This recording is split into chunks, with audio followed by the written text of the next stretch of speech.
takot. Una, walang lihim na hindi mabubunyag.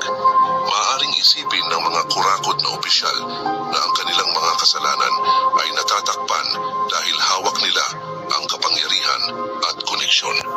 Ngunit hindi nila kayang takasan ng Diyos na nakakakita sa lahat ng bagay.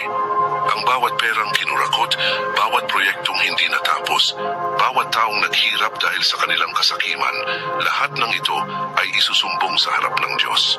Walang katiwalian ang mananatiling nakatago magpakailanman at darating ang panahon ng pagbubunyag at paghatol. Lucas 8 verse 17. Walang natatago na di mabubunyag at walang nalilihim na di malalantad. Ikalawa, ang kasakiman ay may kaparusahan. Ang yaman na nakuha mula sa maling paraan ay hindi tunay na pagpapala kundi sumpa. Marahil nagiging magarbo ang kanilang buhay, nakakapagpatayo ng malalaking gusali, nakakasakay sa magagarang sasakyan at nakakapaglakbay sa iba't ibang bansa. Ngunit ang lahat ng ito ay panandalian lamang. Sa likod ng kasaganaan, may konsensyang binabalot ng takot, may pusong hindi matahimik, at may pamilyang madalas ding naaapektuhan. Ang kasakiman ay hindi lang nagpapabagsak sa tao, kundi nagiging dahilan ng paghihirap ng buong bayan. Sa huli, ang lahat ng kayamanang nakamit sa mali ay mawawala rin at ang kaparusahan ng Diyos ay tiyak na darating. Kawikaan 10 verse 2. Ang kayamanang nakuha sa kasamaan ay walang kabuluhan, ngunit ang katuwiran ang nagliligtas mula sa kamatayan. Pangatlo, ang Diyos ang hahatol sa lahat. Maaaring hindi makuha ng mamamayan ang hustisya dito sa lupa dahil sa bulok na sistema, pero tandaan natin, ang Diyos ay makatarungan at siya ang tunay na hukom. Ang mga kurakot na opisyal, gaano man kataas ang posisyon, ay luluhod din sa harap ng Kanya.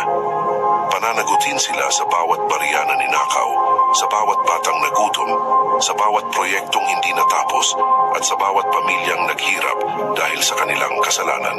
Ang tao ay maaaring makatakas sa batas ng tao, pero walang sino man ang makakatakas sa hustisya ng Diyos.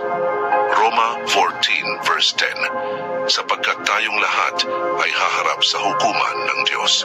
Mga kapatid, tandaan natin, pansamantala lang ang kapangyarihan ng tao. Ngunit ang hatol at hustisya ng Diyos ay walang hanggan. Kung ang mga lider ng bayan ay pumili ng kasakiman, tiyak na haharap sila sa kaparusahan ng Diyos. Ngunit kung sila ay pipili ng katuwiran at paglilingkod ng may takot sa Panginoon, sila ay pagpapalain at itatanghal. Kaya tayo man, bilang mamamayan at lingkod ng Diyos, ay huwag mapagod sa paggawa ng tama.